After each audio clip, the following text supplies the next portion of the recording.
Dear viewers, banking নলেজের পক্ষ থেকে আমি মোহাম্মদ শহীদুল ইসলাম আপনাদেরকে আন্তরিক শুভেচ্ছা এবং অভিনন্দন জানাচ্ছি। আশা করি আপনারা সকলেই ভালো আছেন। সাধারণত ব্যাংকে তিন ধরনের অ্যাকাউন্ট গ্রাহকরা ওপেন করে থাকে, যেমন সেভিংস অ্যাকাউন্ট, কারেন্ট অ্যাকাউন্ট এবং ফিক্সড ডিপোজিট অ্যাকাউন্ট। সব ধরনের অ্যাকাউন্ট কিন্তু সবসময় সব গ্রাহকের জন্য উপযুক্ত নয়। আপনার জন্য কোন অ্যাকাউন্টটা উপযোগী সেটা আপনার প্রয়োজন অনুযায়ী আপনাকে কিন্তু নির্ধারণ করে তারপরে ব্যাংকে অ্যাকাউন্ট ওপেন করতে হবে। আজকের এই ভিডিওতে আমি আপনাদের সাথে বিস্তারিত আলোচনা করব ফিক্সড ডিপোজিট অ্যাকাউন্ট বা এফডি অ্যাকাউন্টটা কখন আপনার জন্য উপযোগী বা কখন আপনি একটা ব্যাংকে ফিক্সড ডিপোজিট অ্যাকাউন্ট বা এফডি অ্যাকাউন্ট ওপেন করবেন।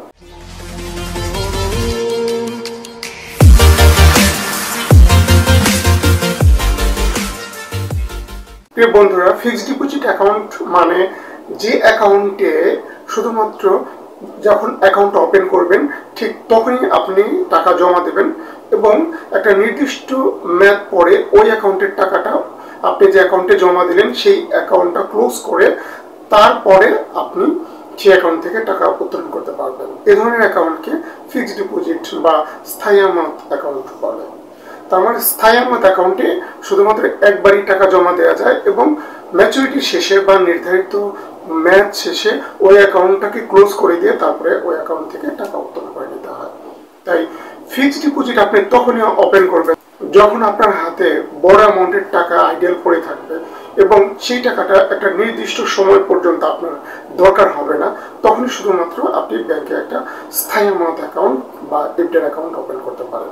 আপনার হাতে ধরুন বেশ কিছু টাকা আছে, সেটা হতে পারে 1 লাখ, 10 লাখ, 5 লাখ, 20 লাখ বা 1 কোটি, এরকম একটা টাকা আপনার হাতে এসেছে কোনো একটা সোর্স থেকে, কিন্তু ওই টাকাটা হয়তো আপনার আগামী 2-3 মাস বা 5 মাস, 6 মাস, 1 বছর আপনার দরকার হবে না। আপনার হাতে হয়তো আপনি অনুধাবন করতে পারলেন যে ওইটা আপনার হাতে আইডিয়াল পড়ে থাকবে, তখন ওই টাকাটা আপনাকে ফিক্সড ডিপোজিট অ্যাকাউন্ট করে রাখতে হবে। যখন ওই টাকাটা আপনি একটা ব্যাংকে এফডি করে রাখবেন তখন এই টাকাটা থেকে আপনি একটা বড় অ্যামাউন্টের প্রফিট বা ইন্টারেস্ট পাবেন বা আপনি লাভ পাবেন। আমি একটা উদাহরণ দিয়ে পরিষ্কারভাবে বুঝিয়ে দিচ্ছি। ধরে নেন আপনার কোনো একটা জমি বিক্রি করলেন এবং জমি বিক্রি করে আপনার হাতে হয়তো 10 লাখ টাকা আসে। এই টাকাটা হয়তো আগামী 6 মাসে আপনি অন্য কোথাও আর ব্যবহার করবেন না, তার মানে এই 6 মাস আপনার হাতে পড়ে থাকবে। ঠিক এরকম যে কোনো একটা সোর্স থেকে এরকম অ্যামাউন্ট যদি আপনার হাতে আসে তখন ওই অ্যামাউন্টটা আপনি কোনো একটা ব্যাংকে গিয়ে স্থায়ী আমানত অ্যাকাউন্ট ওপেন করে তারপরে সেই স্থায়ী আমানত অ্যাকাউন্টে বা এফডি অ্যাকাউন্টে আপনি জমা রাখবেন। নির্ধারিত মেয়াদের পরে আপনার মূল টাকা সহ আপনি যে প্রফিট পাবেন সেই প্রফিট সহ আপনার টাকাটা আপনি ওই অ্যাকাউন্টটা ক্লোজ করে তারপরে আপনি উত্তোলন করতে পারবেন। এফডি অ্যাকাউন্টটা তখনই আপনি শুধুমাত্র ওপেন করবেন যখন আপনার হাতে অ্যাভেলেবল বড় অ্যামাউন্টের টাকা থাকবে এবং সেই টাকাটা একটা নির্দিষ্ট মেয়াদ পর্যন্ত আপনার ওঠানোর প্রয়োজন হবে না।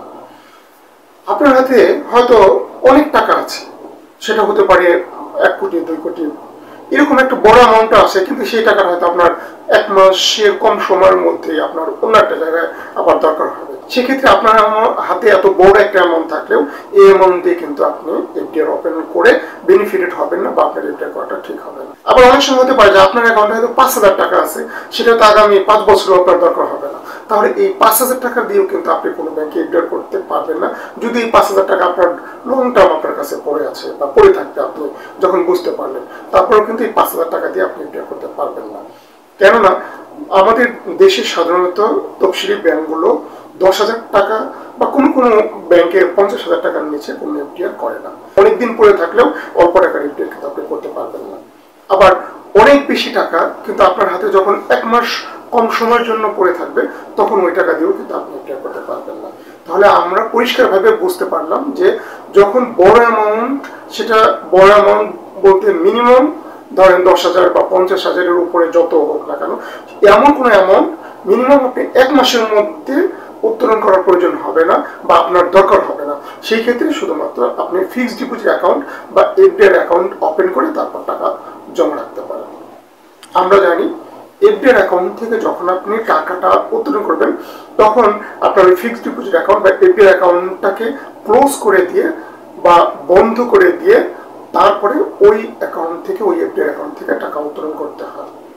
ডিয়ার ভিউয়ার্স, একটা কথা এখানে বলে রাখা ভালো, আপনি যখন কোনো ফিক্সড ডিপোজিট বা স্থায়ী আমানত অ্যাকাউন্ট ওপেন করবেন এবং সেটা যখন একটা নির্দিষ্ট মেয়াদ থাকে, যেমন 3 মাস, 6 মাস, 1 বছর, 3 বছর, এরকম একটা মেয়াদের জন্য করতে হয়। তার মানে মুনাফা যদি আপনি পেতে চান তাহলে নির্দিষ্ট যে মেয়াদে আপনি ডেটটা করেছেন ওই মেয়াদ পূর্তিতে বা মেয়াদ শেষেই ওই অ্যাকাউন্টটা ক্লোজ করে আপনাকে টাকাটা উত্তোলন করতে হবে।